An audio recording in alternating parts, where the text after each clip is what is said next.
Manalangin tayo. Ama namin makapangyarihan, ang iyong dakilang pagkamawain na nangingibabaw sa aming ginagawang kabutihan at itinatayin naman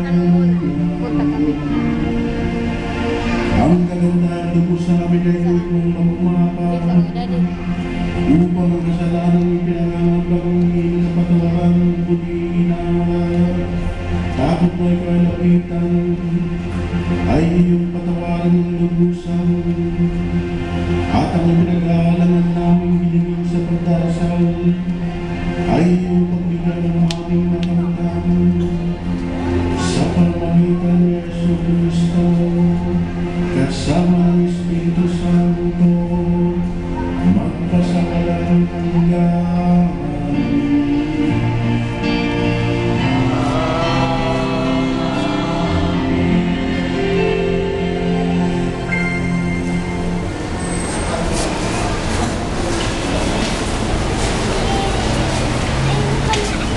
Pagbasa mula sa aklat ni Propeta Habakuk.